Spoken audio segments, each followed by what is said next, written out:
Yo, it's been a while, but Hello, Izumi Nation. Well, let's do a before and after. guys, I'm so sorry it's been so long since we've done one of these. Um, in the last couple of years, Rena and we've moved. Um, right now, we are working on making the next two full Izumi videos. Honestly, two of the best that we've ever made. Yep, In the meantime, we got hit by a car. twice. Yeah, so I got hit by a car twice. I only got hit once. But yeah, not directly. We were both inside vehicles when it happened. But we've lost three of our vehicles at the end of 2018, so I'm sorry that you didn't hear from us much. Starting in the middle. Starting in the middle, yeah. Yeah. It was a last year sucked. For things that weren't Spider-Man or anime, last year was kind of Yeah, yeah. Okay, so the before and after we're doing today is a rewatch. So it means that we've both seen this movie of 2007 Transformers. yes, the Michael Bay classic? Question mark? Okay, so why we're doing this is because we do want to go out and see the movie Bumblebee. And we kind of want to remind ourselves that it could be worse. It could be so much worse by looking at the best of the Bay films. Which, yeah, I mean, that's the sad part, is that I'll admit I haven't seen Transformers 4 or 5, but that's because I don't after, like drilling holes in my head. yeah, exactly. After Transformers 3, you can quote me on this. I can even tell you who to talk to. People told me that Transformers 3 was an improvement over 2. Then I watched 2. Then I immediately then I watched 3. And then I immediately called the person who told me it was an improvement. I said, "You lied to me," and I hung up the phone. I Yep. didn't even give them I hate all of the Transformers sequels, but so here's a confession. I have a soft spot for this one movie. Yeah, kind of same. I it is and that's really what I want going into this is that it's parts of it will still hold up. So I've only seen this movie once. Wow. I saw it when it originally came out in theaters. I feel shameful because I saw it twice in theaters. Okay. Yeah, I'm ashamed of that. But to be We fair, I was a teenage boy, and Michael Bay makes movies specifically at that demographic, and I was not. I was dumb. Yeah, so the reason I saw this movie is a funny story, and I feel like I need to share it. So that's the same year that the awful G.I. Joe movie came out. Actually, I realized on our way home that it's the same year that Transformers 2 came out. Oh. Revenge of the Fallen, yeah. Oh. Then I feel less bad about theater hopping. So my sister and I theater hopped for one of the Transformers movies in G.I. Joe, and you know what? Don't regret it. I thought that was for the 2007 movie. I was wrong just now. I'm so sorry I didn't tell you before. Okay, that makes this funnier. Um, so the one thing that I took away from this is that I really love the tiny bastard Uh, the one that you refuse to acknowledge as Frenzy. because it's not Frenzy. It's just a tiny bastard. It's what Transformers' version of Krabs looks like. Fair.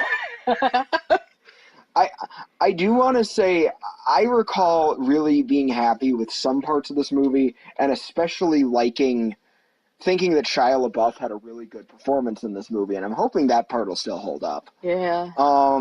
I should say that as a Transformers fan, I've grown a lot. Like years ago, I made a video where I dissed on Beast Machines, and I was completely wrong to say that. I now like my Transformers more philosophical and character driven, and I feel like Beast Machines was one of the things that got us in the right direction. And this is not Beast Machines. So really my only experience before the 2007 Transformers anime was accidentally stumbling upon Transformers Energon twice as it was airing its Oh my first time in the god. US. Oh my god. So that's quite a jump in time between Imprisoned Inferno. It might have been Imprisoned Inferno. So possibly the third worst Transformers entry was my first experience to Transformers. So How you're just assuming 4 and 5 are the actual worst.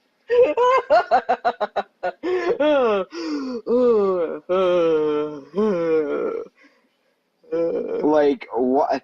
This is So do we have? So I guess without further ado, we should Hopes and fears. hopes and fears. Yeah. Okay, I honestly hope I hope it's less sexist than I thought it would. I've heard, Uh huh. Fair. because again, I've only seen this movie once. I've seen this movie a lot, but again, the last time I did watch it, I was like, I don't think I've watched it since entering my 20s. So there's a decade now. Almost. Almost a decade between when I last watched this movie and now. So I'm, Oh my God, you're turning 30 next month. oh my god. Thanks. Hey, you're not a 30-year-old living in your mother's basement. Anymore. Okay, fair. My and I really, really, really hope that the Transformers version of Krabs is just as good as I remember him being. I also, I want to believe, because I remember how racist Transformers 2 through, at least 2 and 3 were. I didn't see 4 or 5. And I'm hoping this movie is as not racist as I remember it being, but I have a sinking feeling that this was my teenage self who was naive to just how toxic Michael Bay's outlook can be. Also, I'm gonna throw this out there. Mhm. Little me did not know the names of any of the Transformers whatsoever, even after watching this movie. I did not realize Bumblebee had a name. So now that you've like read a bunch of Transformers comics and watched a bunch of cartoons, this is going to be really different for you, I take it. Yeah, especially because I know that Ratchet is in this movie, and Ratchet's one of my favorites. Oh dear. Oh sweetie. Well, let's I guess Also, Shockwave's one of my favorites, yeah, you don't have and to Soundwave. those two aren't in this one, but don't worry, 2 and 3 ruin them Expertly. pretty expertly, yeah. There are ways of wasting your shockwave, and Transformers 3 is a shining example of this. But we're not going to watch Transformers 3. We're going to rewatch Transformers, the 2007 Michael Bay film, and I guess after the jump, we'll give you our thoughts. Yeah. See you on the flip side, I guess. Indeed. Don't flip your cars, guys. Transformers! More than meets the pie. Wait, what? So, we have welcome back to Before and After. We are in the after portion. So Turns out it is less sexist than we thought it was. The camera angles are just evil. like I feel like it's one of those movies where like Michael Bay, I'm not going to say Michael Bay isn't sexist, but I feel like people's assumptions of Megan Fox say more about them than they do about the actual character of Michaela Baines. And by the way, Lindsay Ellis already has a video just about this. So like um but yeah, Michaela is a painfully underrated character. That's my big takeaway from this. Very much agreed. Like you had this really awesome uh the person who, she's fixing cars, she's coming up with battle strategies. She and Bumblebee kind of steal the movie for me. I think they're the two best characters. I still love the the Transformers version of Krabs. He's great. I love Frenzy? him. It's not Frenzy. Not gonna acknowledge It's not Frenzy. It's Frenzy. No. Alright. I am sad to say that this movie was much more racist than I remember it being. A little bit. And there are times, though, where it's very self-aware, and, like, a character says something racist, and then the other characters point out that's what it was, and then Michael Bay, and then, like, another character acknowledges it with almost as if Michael Bay is winking at the audience, like, yeah, this guy's stupid. He's racist, and that's how you know he's stupid. But then there are other scenes that are just really racist, and there's no acknowledgement. Yo, Jazz. Yeah, jazz in general. Woof. Woof. The only Autobot who dies is the black one. Oofda. Yeah, big oofda. So Shia LaBeouf was really good in this first movie. Like, it's kind of hard to reconcile him with the character who he played in the other two movies, because they're not the same. They're really not. And it's weird going back to this one, where he's actually a character, and there's some really heartfelt scenes. Now, that said, I still think Michaela and Bumblebee are better characters than him, and there are often scenes where Sam is just sad and kind of pathetic, and the movie doesn't acknowledge the fact that he's mostly a bad person. Yeah. But Shia plays it well. He's not as bad of a person as his parents are, though. Oh, 100% agreed. Oh, God. To be fair, his character did come out pretty nicely after living in that horrible, messed up family. I love when Ironhide wanted to kill the parents. You were like, yeah, do it. Yep. I was like, do it. Do it. They're terrible. They're both terrible. There are points where this movie even, like, the writing even seems okay. Like, I'm gonna be honest, there are scenes that... What would Jesus do? Yeah, when like, some of the jokes, like that one with Sam trying to convince his teacher to give him the good grade, and that's what he says. Oh my God. Like, even some of the stuff, like there's things that are set up in the first act, and then they're paid off in the third act. Josh Duhamel and Tyrese Gibson are attacked by Blackout, the helicopter, in the first scene, and then they end up being the ones who take said helicopter bot down. And so I thought that was kind of a cool payoff. It's kind of evil he does it with a groin shot, but... Yeah, you know what? Blackout was giving those two a proverbial groin shot for the entire first act of the movie, so they got it back. Can I just laugh just forever at the fact that there is no way he should have still been wearing pants after he slid like 200 feet on his ass? Oh my God. The street. Yeah, Josh Duhamel's character should, like, have no skin on his back. Like, that's... Worth it! God, to shoot a robot in the dick! I mean, fair. That would be my reaction, if I'm gonna be honest with you. Oh. This is not a great movie, but I think it does hold up decently well. As a way to introduce people to Transformers, it's not the best, but it's a fair way to do it. It's certainly not the worst. If people think that this is way too kid-friendly, then need I remind them that it's based on a children's cartoon? I would say, if you need a dark intro to the Transformers, I always just go with Prime.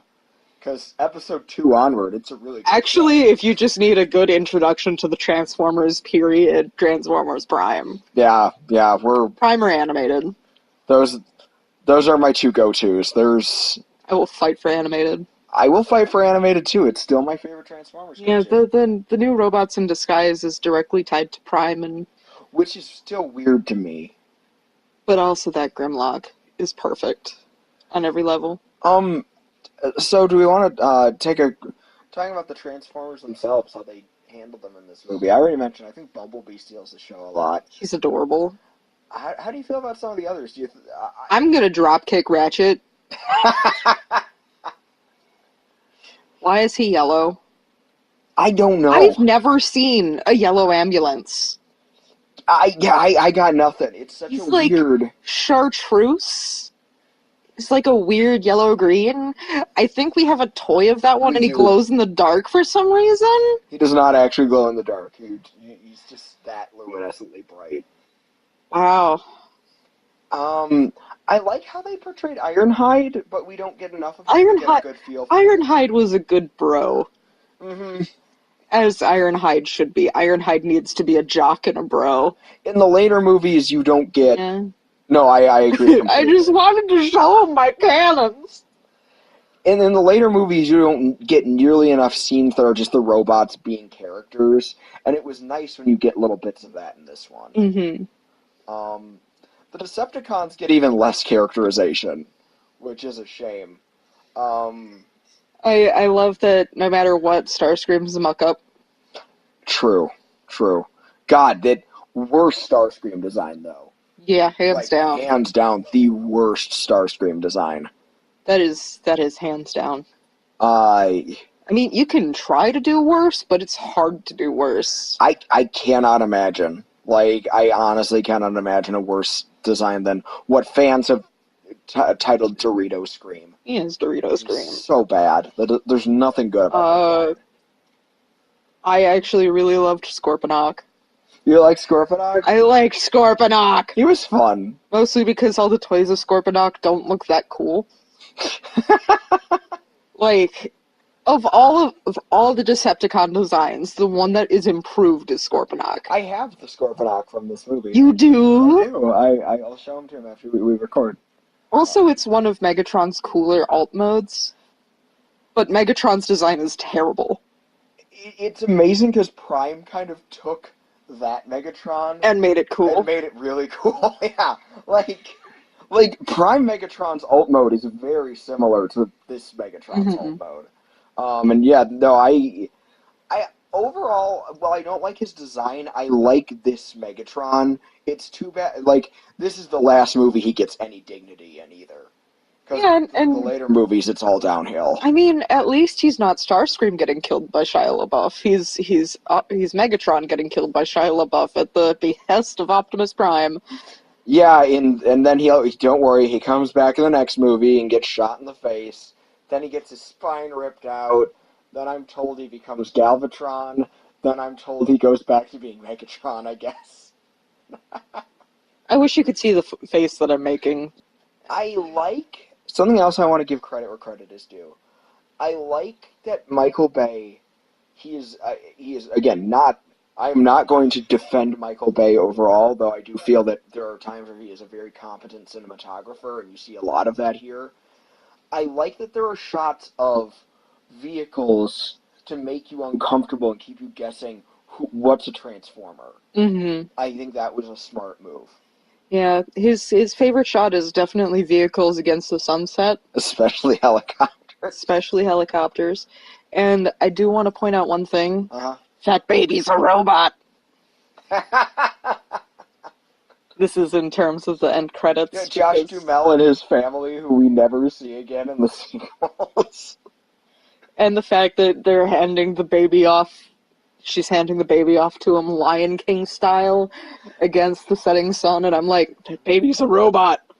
We get a little bit of, this movie, the later movies don't really do this as much. This movie sometimes reminded me of Independence Day, in that there's like a billion side characters, and we keep cutting to them and what they're doing. And that does lead into one other thing that I like about this movie that I can't say for the other Michael Bay Transformers movies. There's a female and a black man actually, integral to the plot. That too. But I was going to say that, the plans characters come up with aren't, let's get a bigger gun and shoot them. There's that plot about setting up the communications array. Let's turn the communications array into Gridman. Oh, I wish. That was basically their plan, though. Or like, you know, oh, we don't have as much firepower, but let's hook Bumblebee up to a tow truck And and drive him at the bad guys. Like that. that worked. Even the fact that Optimus and Megatron, like in all of the other movies, Optimus just wipes the floor with and viciously murders whoever he's up against. And in this, both Oppie and Megatron are like look like they're beat to hell. Optimus was taking some heavy hits. Yeah, they both look like shit. And I Also, were no like one's it that tornado sirens functioning? Or do they just not have tornado or emergency sirens in big cities? I love that their idea is let's take the thing that the robots want to the most crowded area we can. What a terrible plan. I was like, take it to the middle of the friggin' desert. Which you were in. You were literally in. Wait, don't take it to the middle of the desert. Then we get pyramids. Oh. Yeah, that's the next movie. I don't know. Oh. Depending on your reaction, people in the comments, would you like us to do before and afters for the other Transformers movies? Oh my god, no. God, I hope not. Oh no. You know, I already have enough blood loss as it is. I don't want, like, my brain bleeding out of my nose, too. Okay, fair, but, like, what if, like, we put, like, a thing, like if certain levels of donation to our current, Our vehicle fund? vehicle fund, yeah. Yeah. Like, Hey guys. yeah. Hey guys. Yeah. If we fill up our whole thing, we'll do all of them. Yeah, well, we'll watch the other 4 Transformers Michael Bay movies, I guess. Like, actually, I'll say zero hesitation, we'll do it. Yeah, no, I was kidding when I said I would guess. Yeah, if that happens, we will watch Revenge of the Fallen, Dark of the Moon, Age of Extinction, and The Last Night. And, like, not even kidding, we'll get the friggin' Blu-rays. Uh-huh. We will obtain the Blu-rays so that we can watch it in the highest definition possible, so that we can cry and be in pain and do these for every single one of them. Yep. And we will do it for each and every one of those movies. I also, if you guys want, I kind of want to make a sticker that says the Transformers version of crabs. You should do that. That'd be funny. Just be like, do like a really bad drawing of quote-unquote Frenzy, who is not Frenzy in the slightest. I'm a huge Soundwave fan. And I will make a sticker that says, I am the crabs of Transformers, even though scraplets are. Alright. I don't think the movies have had scraplets No. yet, so that's okay. No, they're not that interesting. Alright, so overall, this is better than I remember it being. Or no, I wouldn't say that. It was better than I thought it would be. It was not as good as I remember it being, but I wouldn't hesitate to watch this a second, third time. It's definitely as funny as I remember it being. I still enjoy it, yeah. Yeah, and if there isn't a supercut of all the no shit, Yeah, that should exist. So unfortunately, if you do it for the whole series, it's longer than the first movie. eventually it turns into Marky Mark doing it, I bet. I wouldn't be surprised. Alright, well, thank you everyone for bearing with us. As always, best wishes. Keep on spocking in the free world.